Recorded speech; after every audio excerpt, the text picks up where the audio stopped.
Welcome back to the 360 Solicitors Microcast. The album is called How the Law Works in Nigeria. This is episode 2 and it's titled Where the Law Comes From in Nigeria. I'm Ishaq, Nigerian lawyer, but you can call me Shola for short. I'll be right back.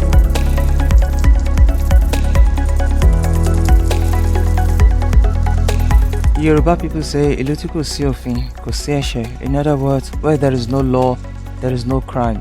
Or put simply, you can only break the law if there is a law in the first place. So, what is the law itself? Well, it is a bunch of do's and don'ts. It's a body of rules, a set of stipulations. The law is about your rights and duties. And very importantly, the law is about the consequences of your actions and omissions. The law applies in the territory such as Nigeria and to the people in that territory, citizens or not. In other words, the moment you enter a geographical territory such as Nigeria, Nigerian law applies to you. The law also applies to people from that territory. Therefore, Nigerian law can apply to Nigerians living abroad, subject of course to some other conditions. The rationale for this is that every Nigerian is supposed to be a good ambassador of the country. Most importantly, you can be forced to obey or follow the law.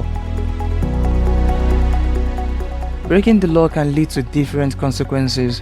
You can lose your property as a result of a fine or a compensation or confiscation order. You can lose your liberty as a result of imprisonment, and you can lose your life when you commit a capital offense. Yes, the death penalty is still in force in Nigeria. A very important rule to always remember is that ignorance of the law is not an excuse. The implication of this is that you are presumed to know the law and what the law says. And it doesn't matter that you're not a lawyer, because even lawyers don't know all the laws. And neither does it matter that you might be a stark illiterate who cannot, as the Yoruba say, write the letter O with the base of a bottle. Don't hastily condemn that rule. Presuming everyone knows the law makes a lot of sense. How? If people are not presumed to know the law, anyone facing criminal prosecution or defending a lawsuit in court can easily say they were not aware of the law they're alleged to have broken. Imagine a society which allows its citizens to escape the consequences of their actions and omissions by saying they didn't know, for example, that murder was a crime, or that it was against the law to spread libelous information about others.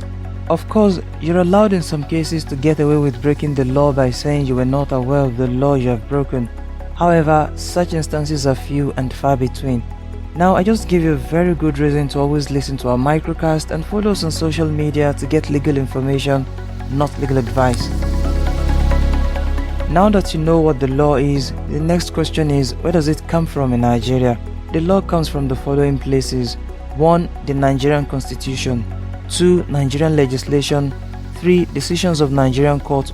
4. Customs and traditions. 5. Religious beliefs and practices. 6. Treaties with other nations. And 7. Received English laws.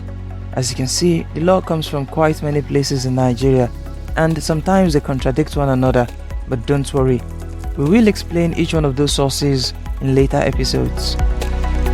Before I go, don't forget, nothing in our podcast is legal advice. Our podcast is for educational purposes only. If you need legal advice, please consult a lawyer. If you like the episode and subscribe to the channel for more, you can follow us on Twitter, Facebook and Instagram. The handle is at 360 Solicitors or at Shola for short. See you in the next episode.